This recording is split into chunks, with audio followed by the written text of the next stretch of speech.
2019년 광주, 직업학교를 다니던 A씨는 같은 학교를 다니던 4명에 의해 집단으로 폭행 및 금품을 지속적으로 갈취당하고 결국 사망하게 됩니다.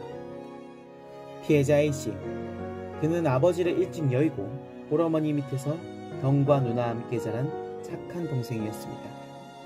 그는 어머니의 짐을 덜어드리겠다며 대학을 진학하는 대신 직업학교로 가서 학교와 연계된 회사에 취직할 목적으로 광주로 이주하게 됩니다. 그리고 거기서 만난 피의자 2000년생 웅씨와 최씨, 2001년생 허씨와 지씨에 의해 무참히 살해당하고 맙니다.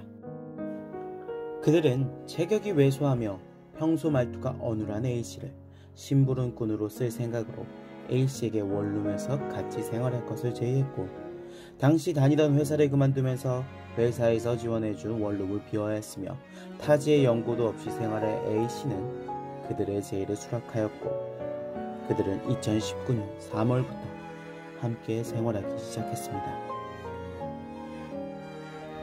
후에 유가족이 말하길, 사건이 났을 때에도 A가 혼자 사는 줄로만 알았다.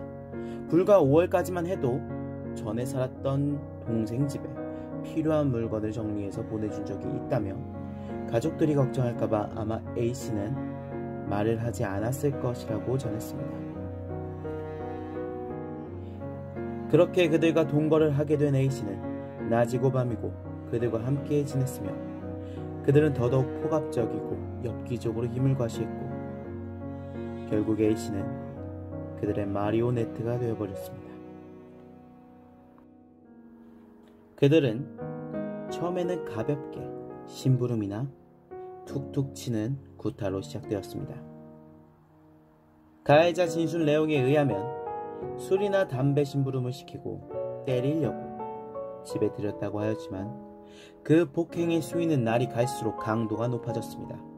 게임을 하다가 잘 안 풀리면 때리고, 말을 잘 못 알아듣는다고 때리고, 심심하다고 때렸으며, 단 하루도 폭행이 없었던 날이 없었다고 했습니다. 심지어 금품 갈취도 일삼았으며, 자신들의 유흥비로 사용하기 위해 피해자가 번 돈뿐만 아니라 피해자의 가족, 친구, 선배까지 피해자에게서 나올 수 있는 돈, 피해자의 월세 보증금까지 모두 갈취하려 하였고, 심지어 피해자의 가족에게 A가 자신의 핸드폰을 하수구에 빠뜨렸으니 100만원을 내놓으라며 협박까지 하였다고 합니다. 거기서 끝이 아닙니다.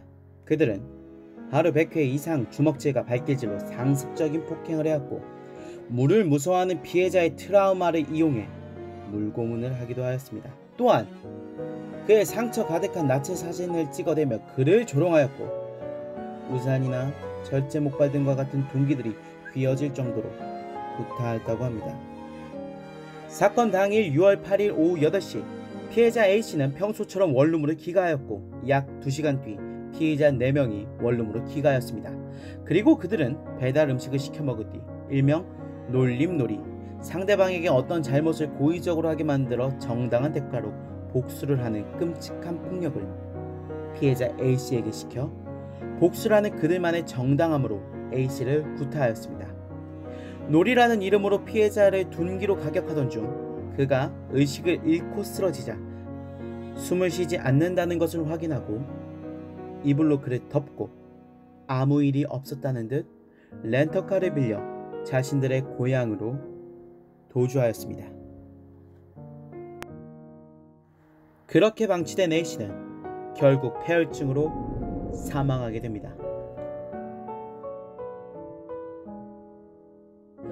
유족 측 변호사의 말에 따르면 2019년 3월 혹은 그 이전부터 피해자를 수도 없이 폭행했으며, 폭행이란 말이 무색할 정도로 온몸과 얼굴에 피멍으로 물들어 배꼽과 젖꼭지의 위치도 알아볼 수 없었으며, 갈비뼈는 3대나 부러져 있었다.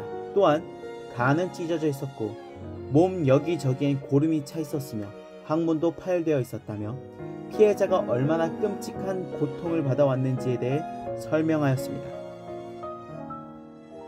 이어 가해자들은 마치 피해자를 일본군 생체실험 피해자 마루타처럼 물고문하고 온몸이 피고름이나 부은 피해자의 나체 사진을 찍어가며 관찰했으며 그를 피고름이 가득한 피 끓는 20대라며 그의 죽는 모습을 조롱하였습니다.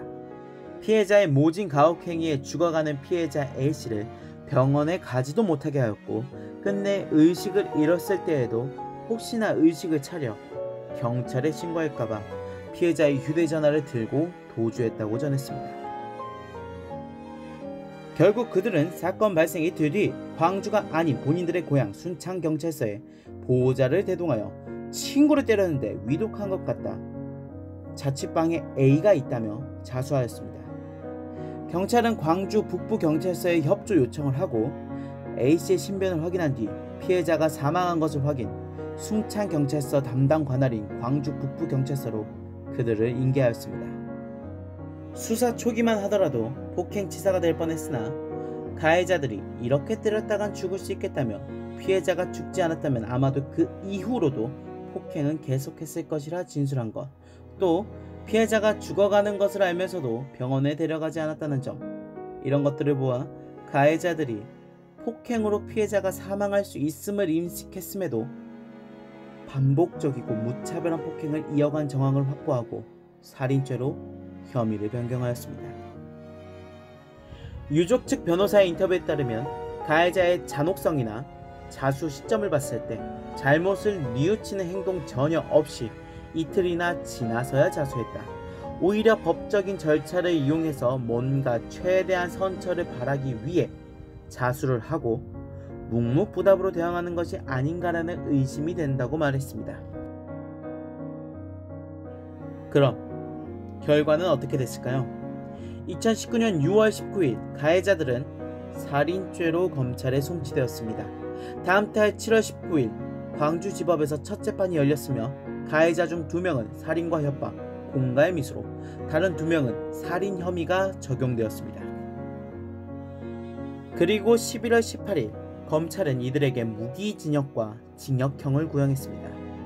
다음 달 12월 20일 광주지법은 가해자들에게 살인의 고의성을 인정하여 피해자 옹씨는 징역 20년, 최씨는 17년, 함께 가담한 지씨와 허씨는 소년법상 상향 형량인 장기 15년과 단기 7년을 선고하였습니다. 이에 불복한 가해자들은 항소하였고 원심을 깨고 옹씨에게 18년, 최씨에겐 9년, 1심에서 소년법상 상향 형량인 장기 15년에 단기 7년을 선고받았던 허씨와 지씨는 성년이 돼서 각각 징역 11년과 징역 10년을 선고받았으며 대법원에서도 2심 판결을 그대로 확정지었습니다.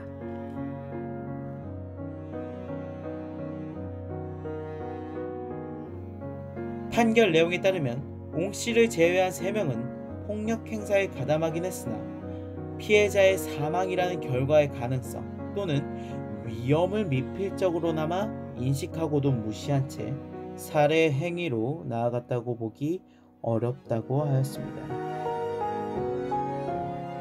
유가족은 인터뷰에서 이런 말을 남겼습니다. 잊고 들었던 생각이 그때 마지막 전화 와서 돈을 달라고 했을 때 그냥 내가 아무것도 안 묻고 그냥 알겠다고 돈을 보내줬으면 얘가 좀 덜 맞지 않았을까? 그래도 죽진 않진 않았을까? 그냥 이 생각.